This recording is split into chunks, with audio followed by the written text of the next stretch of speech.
নমস্কার বন্ধুরা, আরও একটা নতুন রেসিপির ভিডিওতে আপনাদের সবাইকে স্বাগত। শীতকাল এসে গেছে আর সঙ্গে সঙ্গে বাজারে চলে এসছে ফুলকপি।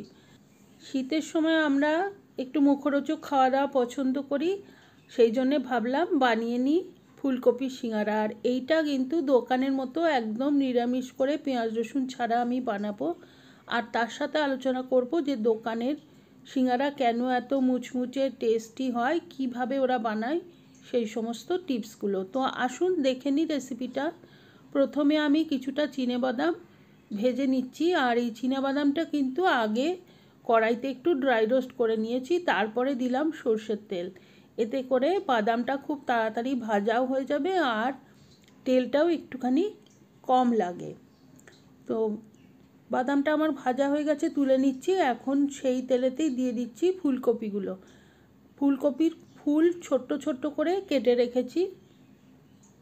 একটু বড় করে কাটলে কিন্তু সিঙ্গারার মধ্যে ঢুকবেও না, আর তাছাড়া এটা সেদ্ধ হতেও অনেক বেশি সময় লেগে যায়।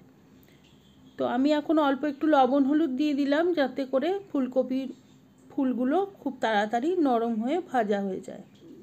খুব সামান্য সময় 4-5 মিনিট একটু নাড়াচাড়া করে নিতেই দেখুন অনেকটাই কমে গেছে, আর ফুলকপিটাও কিন্তু একদমই সেদ্ধ হয়ে গেছে। তো ফুলকপির পিসগুলো আমি তুলে নিয়েছি। এখন কড়াইতে ওই তেলেতেই দিয়ে দেব সামান্য একটুখানি হিং।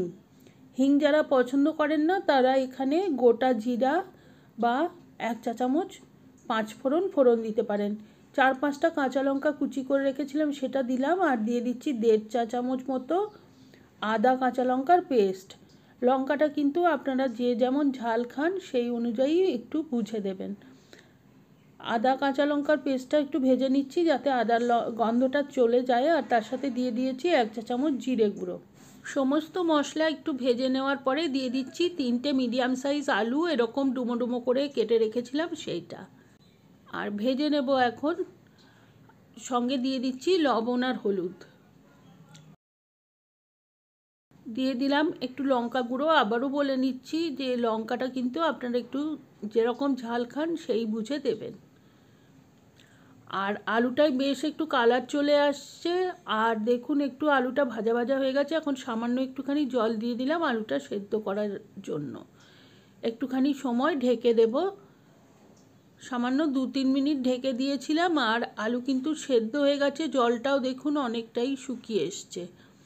এখন এই পর্যায়ে আমি ভেজে রাখা ফুলকপিগুলো দিয়ে দিচ্ছি। ফুলকপি দিয়ে আবারও একটুখানি সময় নাড়াচাড়া করে নিচ্ছি, তারপরে ভেজে রাখা বাদামগুলোও দিয়ে দিলাম। সব কিছু ভালোভাবে মিশিয়ে নেব। আর একদম শেষকালে আমি দিয়ে দিচ্ছি 1 চা চামচ আমচুর পাউডার, এতে বেশ একটুখানি টক টক টেস্ট আসবে। আর দিয়ে দিচ্ছি 1/2 চা চামচ গরম মশলার গুঁড়ো। আর একদম শেষে দিয়ে দেব বেশ খানিকটা ধনেপাতা কুচি। এটা সম্পূর্ণই অপশনাল, আপনি চাইলে এটা স্কিপ করতে পারবেন।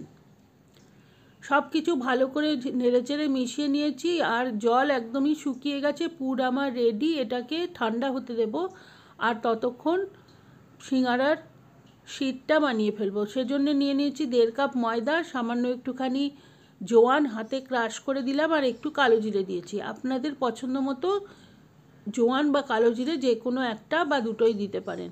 এখন প্রায় 3 টেবিল চামচ তেল নিয়ে নিয়েছি, আর খুব ভালো করে ময়দার সাথে মিশিয়ে নেব।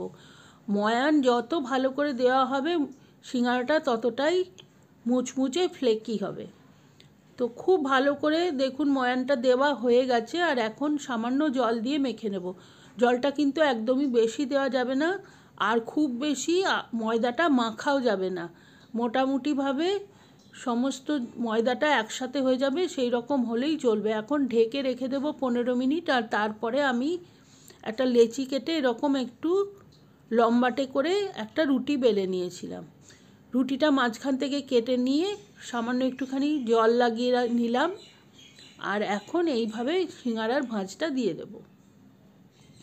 এরকম একটা কোণের মতো তৈরি করে হাতের মধ্যে এইভাবে নিয়ে নিতে হবে, আর মাঝখানে ভরে দেবো সিঙ্গারার পুরটা। পুরটা কিন্তু একদম ঠান্ডা হয়ে গেলে তারপরেই সিঙ্গারাটা বানানো যাবে। আর এইভাবে মাঝখানটা লাগিয়ে এই রকম করে ভাঁজটা দিয়ে দিতে হবে। দোকানে কিন্তু এইভাবেই সিঙ্গারার ভাঁজ দেওয়া হয়। তো দেখুন একটা সিঙ্গারা আমার তৈরি হয়ে গেছে। আমি আরও একটা সিঙ্গারা বানিয়ে দেখিয়ে দিচ্ছি। এইভাবে কোণের মতো তৈরি করে হাতের মধ্যে নিয়ে নেবেন, আর তারপরে মাঝখানে পুরটা দিয়ে দিতে হবে। পুরটা দিয়ে মাঝখানটা এইভাবে লাগিয়ে সিঙ্গারা ফোল্ড করে নেবেন। তো এই রকম করে বেশ কয়েকটা সিঙ্গারা আমি এখানে বানিয়ে ফেলেছি।